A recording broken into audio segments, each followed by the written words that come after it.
Good evening, everybody. As you can tell behind me, we're going to continue on with our class. I mentioned, I think, the last couple of weeks that I'm really nervous about this class being very woo-woo. And if you know me, you know what that means. I don't want it to be woo-woo. So if it gets to that point at any point during this class, feel free to just kind of shout me out and kind of bring it back. The difficulty with this class is you have to have something, you have to gear it around the non-Christian. So how do you have somebody become a Christian? How do you talk to them about spiritual things in ways they will understand? That lends itself sometimes to that different type of thinking. Hopefully, though, we'll keep everything biblical. So if it gets off track, feel free to interrupt me in the middle of class. Feel free to just kind of talk to me about it after church. That being said, we're going to talk about the problem tonight, and we'll find out what the problem is in just a second. Before we get started, I'll ask Cody to lead us in a word of prayer.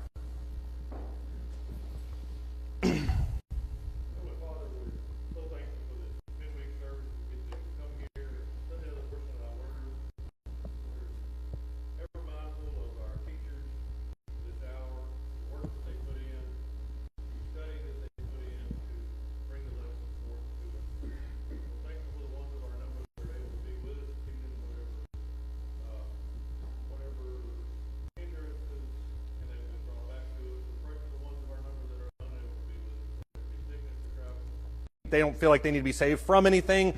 Last week, we talked about the need for people to think spiritually. That, in my opinion, was probably the hardest class of this entire quarter just because it requires quite a bit of re-engineering in our thought process. Tonight is when we actually begin that process of moving people towards the idea of salvation, where we identify the problem. Just to give away the ending, obviously the problem is sin. That's probably pretty well known. Obviously, the problem in regards to our salvation is sin. So with that, I'll ask you this question. What is sin? I can tell you what Levi said, and he said it is an oopsie. So, if you think it's an oopsie, that's fine too. Go ahead. Well, I'd say there's two different views of sin. Doing what God says not to do, or not doing what God says to do. Yeah, and I think that's the pretty standard definition. I certainly have no issue with that because it does kind of encompass all of those, whether you're doing something you shouldn't be doing or whether you're not doing something you should be. Both of those. How else would you define sin, right? Okay, unrighteousness. Now, I could come back and say, what is unrighteousness? Don't say it's not righteousness, because then I would have to ask what's not right. But yeah, it's unrighteousness. That is probably another definition. John?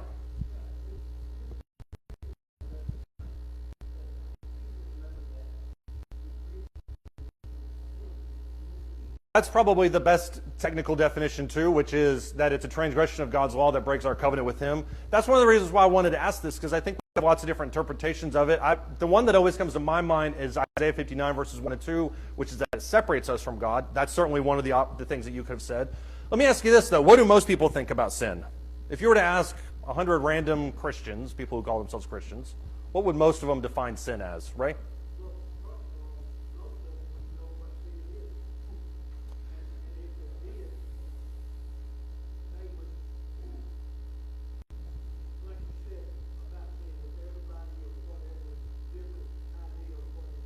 Mm-hmm.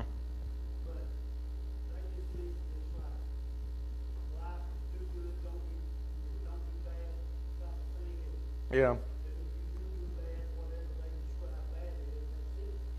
Yeah, the definition of sin. Yeah, the definition of sin can be fuzzy. I think for a lot of people, I don't want to demonize everybody because that makes it sound like an us against them kind of thing.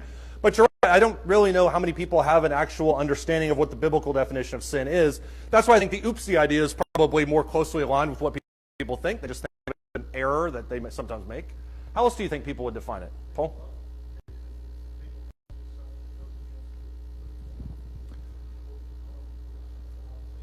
Right.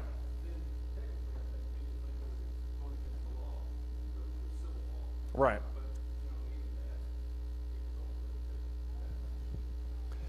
Do you mean, when you say civil law, you mean with the government or?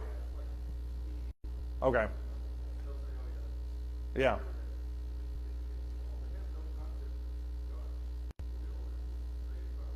Right.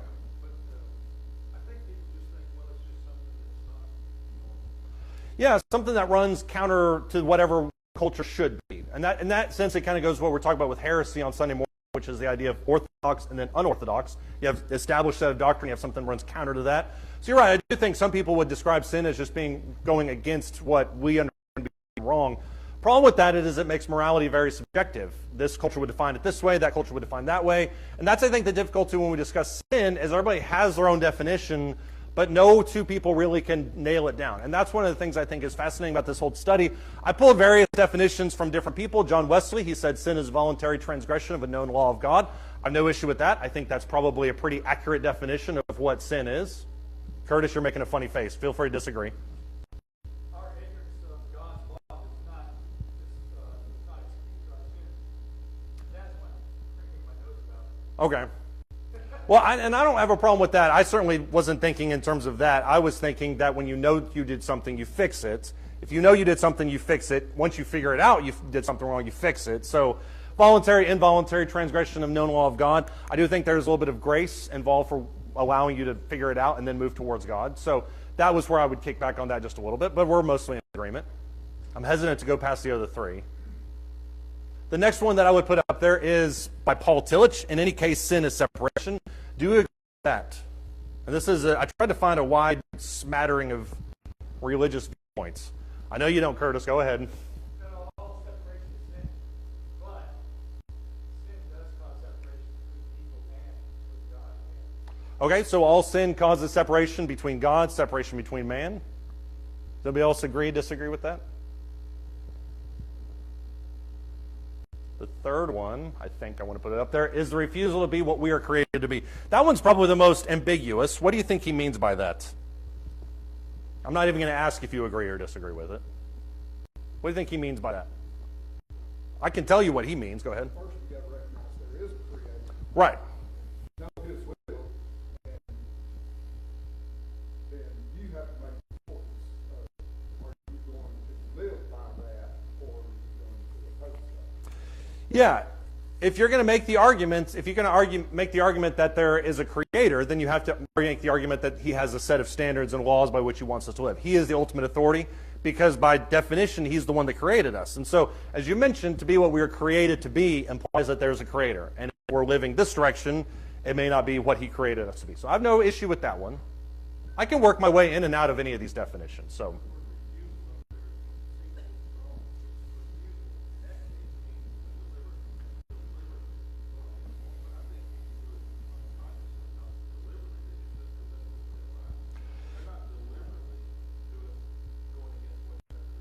Right. Right, that's just the way they feel like they should live, which once again makes situational ethics a thing where they feel like they were created for this. And yeah, it's either a stubborn refusal where I'm definitely going this direction on purpose, or it's a tacit refusal, which is this is just the way that I'm living. Either way, it's a refusal. And yeah.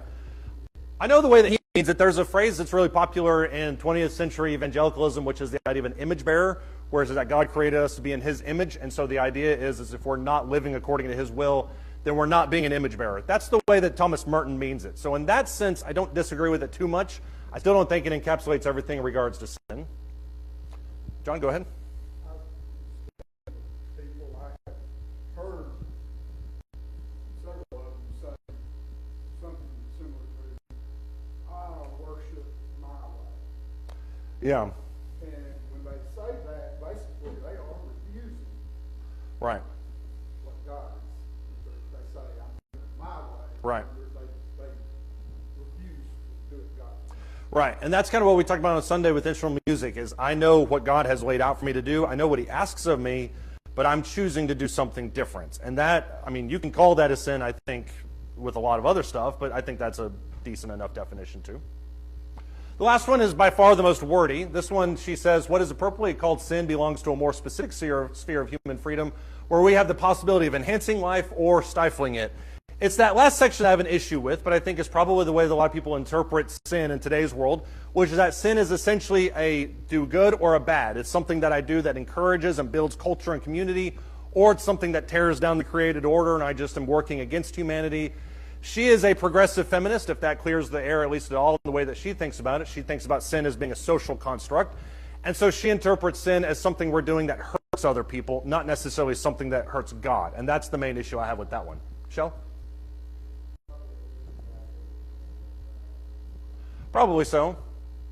But once again, she's not interpreting this in a spiritual world as much as she is a physical. She's thinking, well, if it's a sin if I'm racist, which obviously I don't think anybody here would necessarily disagree with that, but that's not the definition of sin, is to be racist. That's kind of a backwards way of looking at it. So she looks at it in terms of social constructs. Are we good to each other? Are we helping community? Are we helping culture? And I do think in a lot of ways that's the way some people interpret sin. I thought this one was interesting. I once again typed in Millennial Bros, so there's our guy up there again. This is something I wanted to just look at what the average person, how they interpret sin, how they would define it. This is what he said. He said, former Bible college grad and pastor turned atheist here, which there's a lot in that sentence that we don't have time to unpack right now. He says sin is a religious concept, not a universal concept. Outside of religious constructs, sin is just a varying scale of personal morality and individual character choices. He goes on to say, without a need to be saved, the system of religious consequences doesn't make much sense to real life. First off, what's he saying? And second of all, do you agree with that? It's becoming a dangerous question, but I want to throw it out there regardless.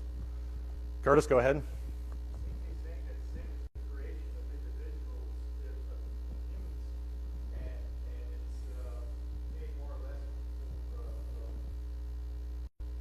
I guess you'd say control. And he doesn't recognize that with or without religious system, sin does have consequences. He doesn't understand that sin can have consequences. That's true. He's not interpreting sin in a religious sense. I do agree with that. That in part of that first, and that's why I kind of chopped into two sections when he says sin is just a varying scale of personal morality and individual character choices. I do think that's the way that a lot of people view it, is I view it as sin, you view it not as sin. It's a moving construct depending on your reality. Ken?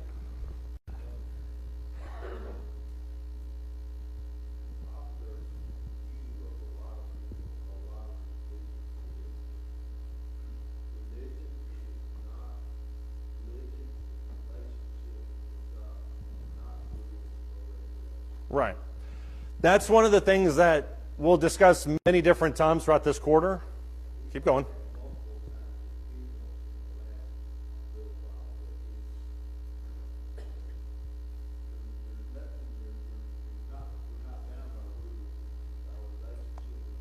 Right. Yeah, and that's like I said a second ago, that's one of those things we'll touch on quite a bit this quarter, which is that a lot of people view a relationship with God as the key thing, which in theory I don't have an issue with that. But the problem is that sin is then just something that kind of gets in the way of that. And so in order to live your best life, in order to have the most fun, to reach your full potential, what you really need to have is a relationship with God. Those two aren't necessarily the same thing. And many people will view a sin as breaking their potential, whereas it's breaking the relationship with God. Elaine, go ahead. Do you think he sees sin as something other than murder? Because murder is generally seen, whether you're religious or not, as a terrible thing. But here, when he's saying it's a personal morality or individual character choice, Mm-hmm. because you don't need to be religious to look at murder and say that is wrong. But a personal character choice is, Mur- I'm going to steal from the local 7-Eleven. Yeah. I mean, to me, Yeah. he's separating things into, this is terrible, everyone would think this is terrible, to,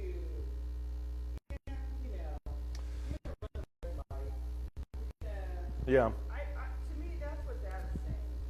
I I'm talking about personal morality. I'm going to get married 27 times. I'm going to have 50 kids out of wedlock. It's just in that thing about personal morality, individual character. Mhm. What the universe would say. I don't think that's the way he interprets it. But to your question, which you mentioned about personal morality, and especially in regards to murder, there are several cultures that are necessarily a bad thing if it's in the right context. For instance, Native Americans have the idea of blood feuds, where if you are killed or lose a battle, you go kill one of their members. We would view that as murder. They do not, because they view it as revenge killing. Even in the Old Testament, when we were talking about the idea of a blood avenger, we would sometimes look at that as murder. The New Old Testament does not. And so to your point, murder, I hate to say it because this is recorded and it's going to look bad 100 years from now, but murder is be something like it is, at least in the eyes of the individual. That being said, I don't think that's what he's talking about. So that's the caveat I would put on that. Paul?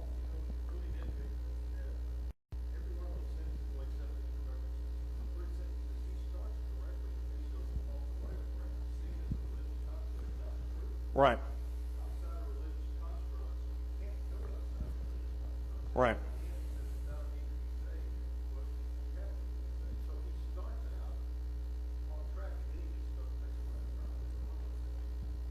It can be. I was going to say I agree with what he's saying up here, but once again, I've been wrong on many quotes so far this quarter. I think what he's saying in regards to this, the key idea here is he says outside of religious constructs. What he's saying in this is that there is a religious construct where sin lies in. And outside of that, it's just kind of fluid. Morality moves and changes and comes and goes with culture. But his point is that sin exists inside of religion itself.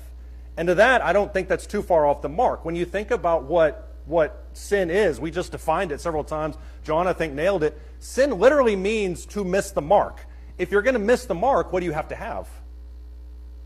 You have to have a mark to aim at to begin with. And so if morality is subjective, if cultures can shift and move around what's right and what's wrong, which it can depending on people's backgrounds and things like that, there has to be one generally agreed on concept. Now, we understand that situational ethics are not really a thing.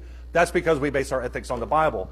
The key is to get people to base their ethics on Scripture. Where something like murder is wrong, where something like stealing from the 7-Eleven is wrong, there has to be a mark to get to. And I think that's the primary issue here. Does anybody have any disagreements with that? Nathan does. Go ahead.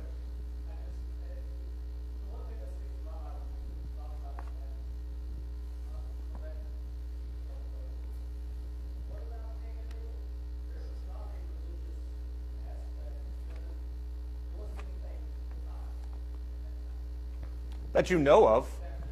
And here's the issue. When you look at Cain and Abel, I'm going to fight back on everything tonight. When you look at Cain and Abel, for instance, it deliberately mentions that he was displeased with Cain's sacrifice. But the real sin there was when Cain went after his son or his brother. And that's when God says, sin is lying. It's crouching at the door. It's waiting for you. It's right there. You know what you should do. You know what you shouldn't do. And he chose to go down the wrong path. So the mark in that instance was just don't kill your brother.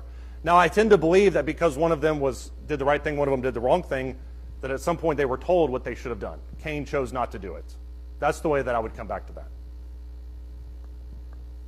Anybody else have any thoughts or comments? John, go ahead.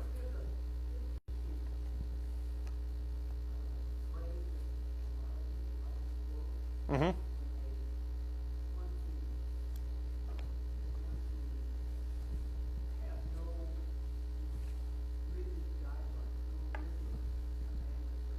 Right.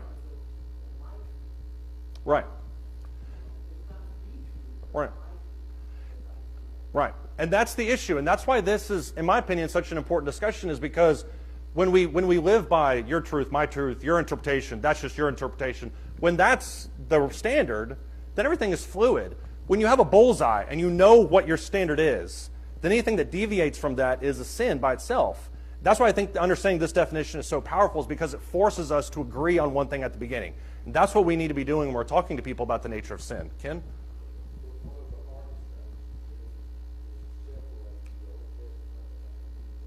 Right.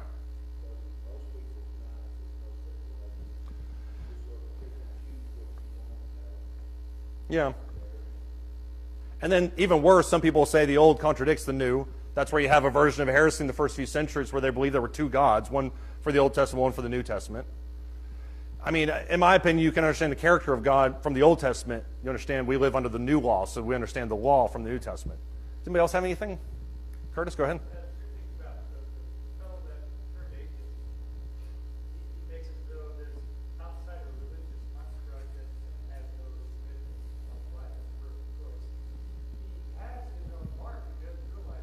Right. If you were to throw the most heinous example at him, he said, yeah, that's wrong. Right. But raise the penalty, boom, that has a consequence. Right. There's no wrong with that, right? Right. Of course, obviously, no. Anybody in the right mind say would condemn that altogether without hearing. Right. But then you just got to bring it back to what's going on. Right. Now, the other case, the woman who Yeah. The woman with 3 names, yeah. She was making out like sin is better than me to sin. It's inconvenient for me to allow you to define to me what sin is and what's scripture. She's saying, it doesn't matter my own personal preference. And Yeah. so it seems to me that she viewed that, or you might limit your choice of behavior, but it's infringing on my freedom. It can be, and that's why sin gets really sticky with the evangelicals and most modern denominations, is because if you have a position, for instance, that homosexuality is wrong, whether you believe the Bible or not, and somebody else does not, then you have this conflict. But if both of your basis for morality is fluid and you just kind of came up with it, then that's a problem. That's why if you're gonna stand by the Bible, you have to stand by the Bible. You can't just say, well, that's my opinion, that's what I believe. You have to have a mark that you're aiming at. This definition is more interesting, I think, the further we drill down into it, because this word for sin can literally be translated a lot of different ways. It kind of keeps coming back to the idea of sin, especially in the Old Testament. But one of the most interesting uses of it is in Judges chapter 20, verse 16, where it says, out of all these people, talking about the Benjamites, 700 choice men were left-handed. Each one could sling a stone at a hair and not miss. The word there for not miss is the same word that we get sin from. We understand the idea that swinging a slingshot is not a sin, but it's the same standard, it's the same idea, that when you miss the targets, that's the literal definition of what it means to sin. So there's your definition earlier for it's missing the mark. And that's why I think this is such a powerful comment, is because once we get everybody engineered the right direction, which is towards Scripture, then you can start having meaningful conversations. But if your morality is different from my morality, we all just kind of make it up as we go, then you can't define sin. The woman with 3 names, for instance, views sin as being anything that goes against societal norms. Well, we need to do this as a society, and if you don't believe that, then you're in sin. That's not at all what it means. But that's her opinion of it. So that's more to your point. Anybody have any thoughts or comments? This, in my opinion, explains why people that claim that they're good won't necessarily enter heaven. Missing the mark explains this. It's because you have to have a standard, and then there are people that go different to the standard. And this may be controversial. I don't think it is. But the problem isn't necessarily with the target. The problem is not with the Bible. That's not the issue. The problem isn't even with the person. If you believe that, you're Calvinistic in nature and you believe that you can't understand anything about the Bible. The problem is where you're aiming. And when you look at the genesis of a lot of sin, especially in Scripture, it all goes back to your motivation. What are you trying to get out of it? What are you looking for? What are you trying to justify? Look in Hosea chapter 7, for instance. Hosea chapter 7, starting in verse 8. I started 2 minutes late, so I'm going to need those 2 minutes on the back end of this class. Hosea chapter 7, starting in verse 8.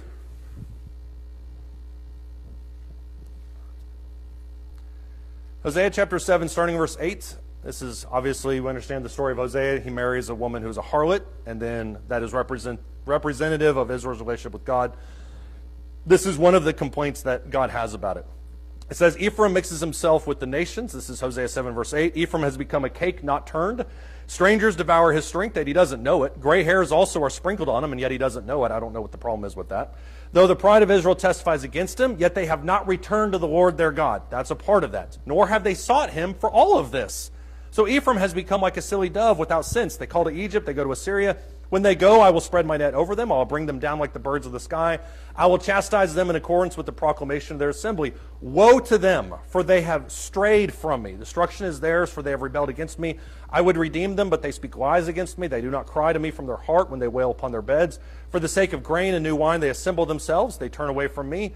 Although I train and strengthen their arms, yet they devise evil against me. They turn, but not upward. They're like a deceitful bow. Their princes will fall by the sword because of the insolence of their tongue, and this will be their decision in the land of Egypt. What is his specific complaint with these people?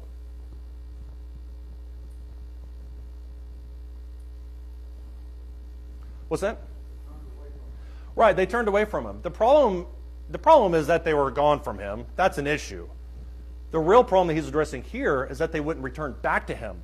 And what's most interesting is that last verse in verse 16, which says they turn, but they don't turn upward. They turn to Samaria. They turn to Egypt. They turn to Babylon. They look everywhere except where they should look, which is towards God. That's the real issue with that. And so is it sin? Yes. They're missing the mark. Why are they missing the mark? Because they're aiming in the complete opposite direction of where they need to be. Look in 1 Timothy chapter 2. 2 Timothy chapter 2. It's kind of the same type of idea. 2 2 Timothy chapter 2.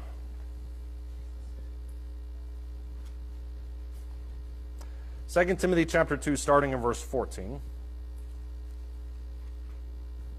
It says, "Remind them of these things and solemnly charge them in the presence of God not to wrangle about words, which is useless and leads to the ruin of the hearers." Missing the mark. They're going opposite direction, going somewhere they shouldn't go. "Be diligent to present yourself approved to God as a workman who does not need to be ashamed, accurately handling the word of truth."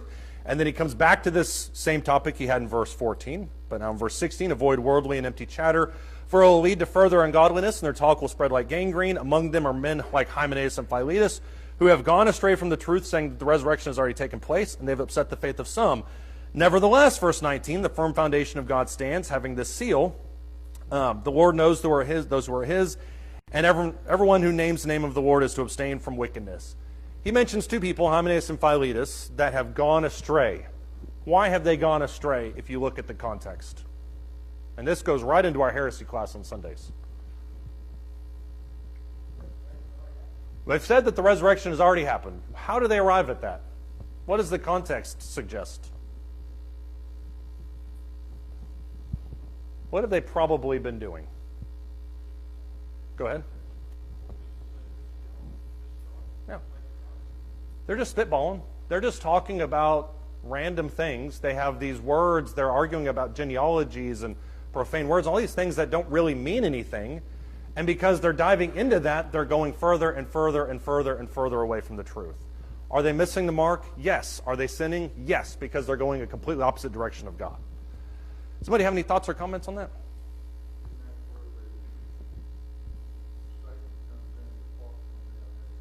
That's exactly where it is. Somebody can start, the scariest part of that is that you can start in a semi-honest direction. I think that God might want this. But by the time you've gone out the full length of that idea, you're so far apart, he doesn't even recognize you anymore. That's why you have to aim in the right direction. I feel like I should say stand and sing, so you'll excuse me if I don't. Paul, go ahead.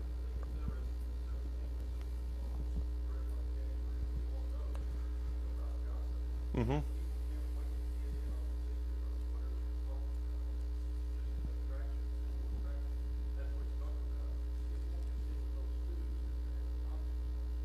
Right. Yeah, because if, let's say, average Sunday morning, we're all talking and we're just kind of having a good time, services are over, we're just kind of talking in the foyer, and then Paul, as he is wont to do, brings a heretical doctrine to my attention, and I'm just like, man, I don't know about that. And then you say, well, don't you think it kind of can mean a little bit this? Before you know it, I'm intrigued, and I start going away. Then I tell it to Melina, she starts going away. She tells somebody, starts going away. That's that spreading like gangrene. Yeah.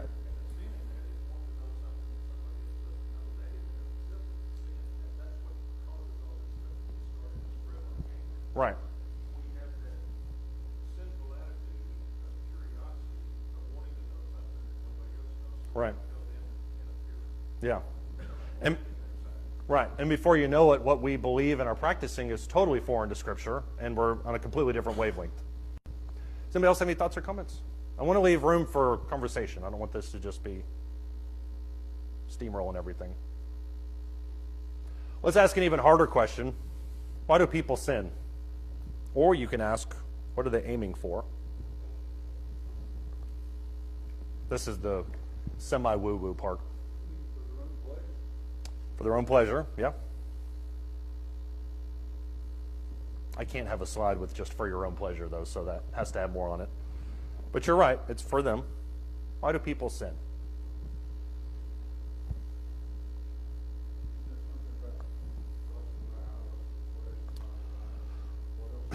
That's true, and we're going to get there in 1 John eventually. But yes, you can essentially boil, I think, all sin down to those three concepts.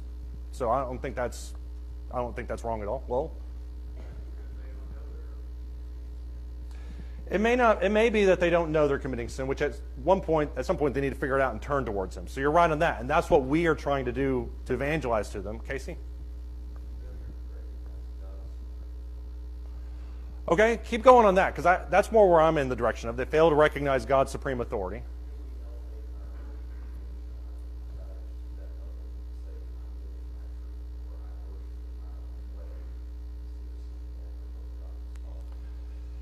Yeah, they argue that they are the supreme knowledge, that they're the supreme way, that their authority reigns above everything else, and whatever, quote, brings them happy must be obviously the right thing also.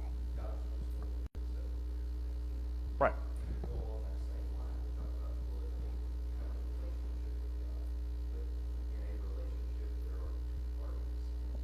Mm-hmm.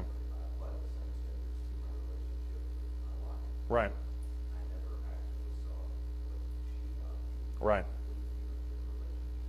No, but you would be happy, and so you'd be right, obviously. I should do this around Valentine's Day. That would have been the best one. Yeah, I agree. I mean, if we establish that same in regards to our own life, it doesn't work in any other realm. Why would it work in regards to God? Yeah, I think that's a great point. Why else do people sin?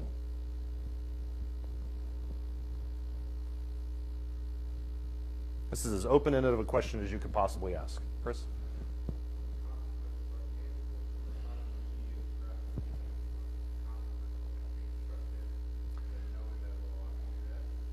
You know, and you say that, and I agree with you. If you look at it from an Ananias and Sapphira viewpoint, there is no immediate consequence to my sin. Therefore, what's to stop me from moving further in it?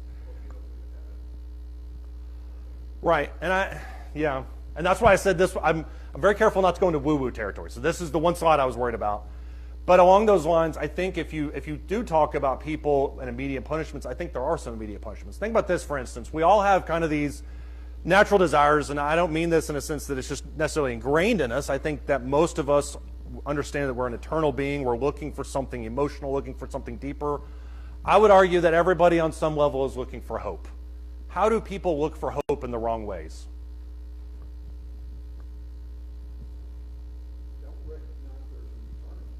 They don't recognize there's an eternity, but that doesn't give them hope. How do people pursue hope in the wrong direction? In other words, why do they aim the wrong direction? Or how do they aim the wrong direction?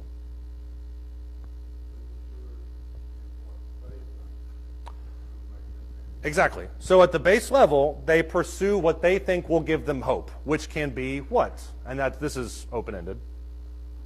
Money. What else could give you hope? Position. You're 2 for 3 on what I've got up there, so keep going.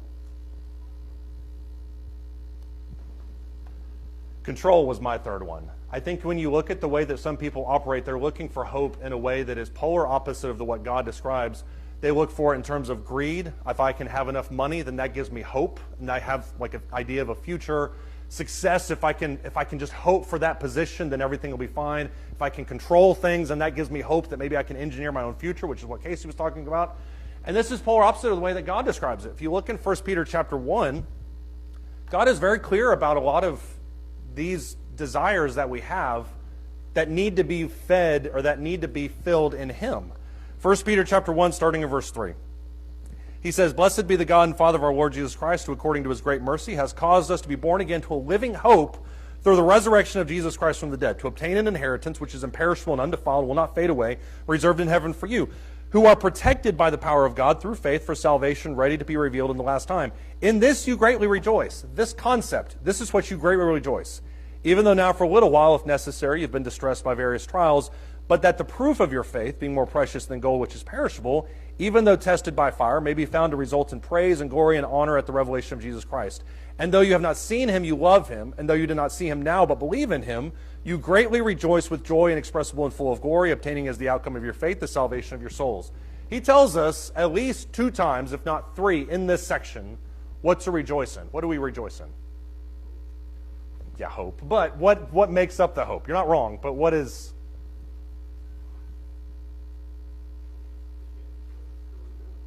Right.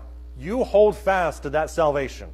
And that salvation that he described in verses 3 down to verse 5, that should give you hope. Now, the logical question is, why does it give you hope? Is because you understand that the death isn't the end.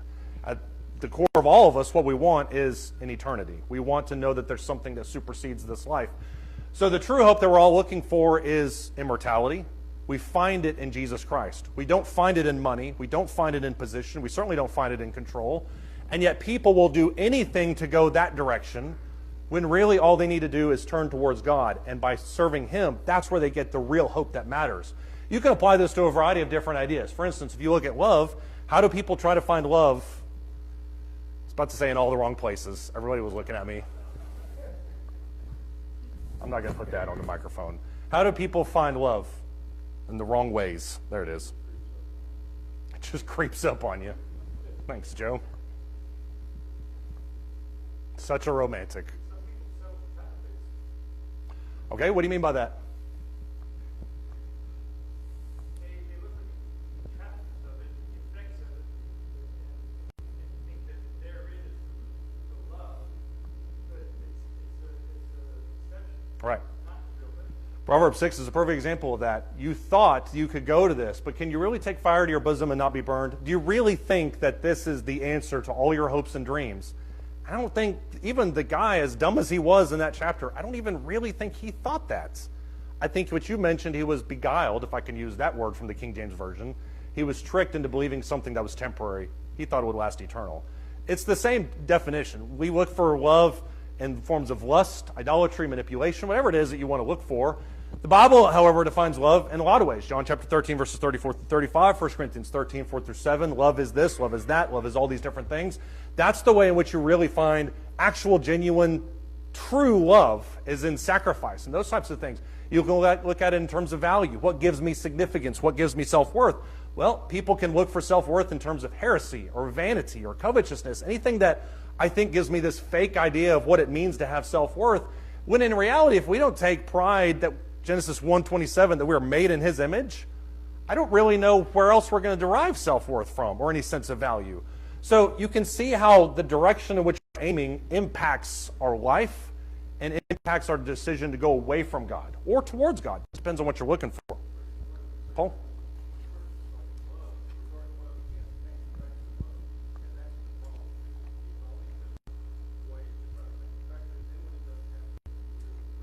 Right. If I can play the right cards, if I can get the right car, if I can have enough money, if I can catch the winning touchdown pass, then people will love me. Not even in a romantic love. People will love me. And the reality is it just doesn't work like that. And so many people go their whole life pursuing that only to find out too late that that love was empty. So is it a direction issue? Yes. But it's the things that come along with those directions that create all the sins. That's where the sin obviously is. If you look, for instance, at 2 Samuel chapter 12, we don't have time to go through this, but this is David and Bathsheba. We know this whole story. We've gone through the story. David has a relationship with Bathsheba. Nathan shows up in 2 Samuel chapter 12, verses 7 down to verse 13. When you look at all of this, you can ask the question for our purposes tonight, why is any of this a sin? You can look at all sorts of things. Murder, lust, power, disobedience, all of those things are sins. There's no question there. Why is it a sin? Nathan actually describes it there in 2 Samuel chapter 12 when he says, why have you despised the word of the Lord by doing evil in his sight? What is David's first sin that bled all the other sins? What is his very first thing that he does? Well, he lingers. That's true. The lingering is the issue. It is an issue. Where is the sin, though? Where does all of this start? David's up on his house and he lingers. But why does he linger, John?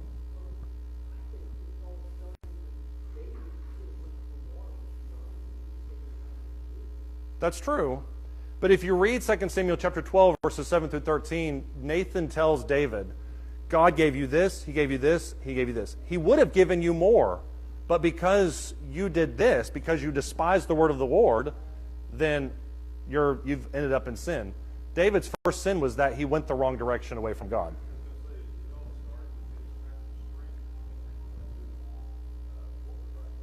Right.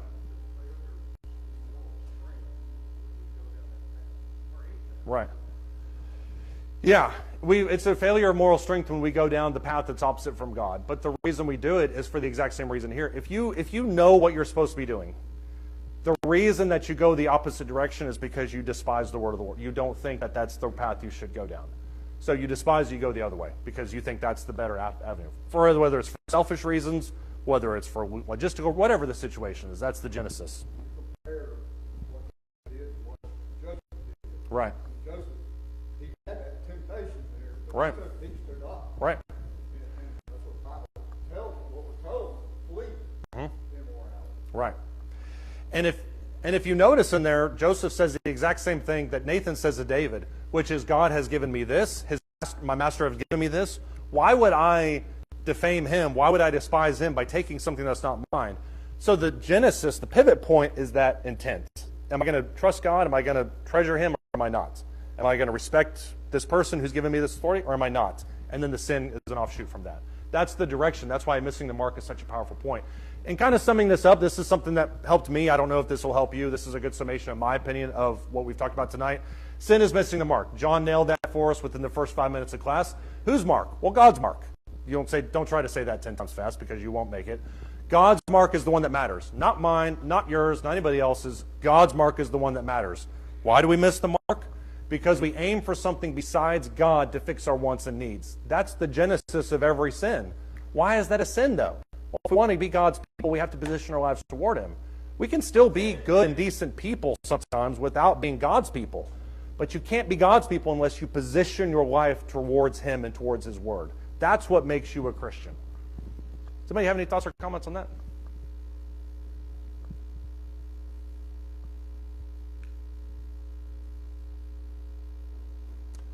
Okay.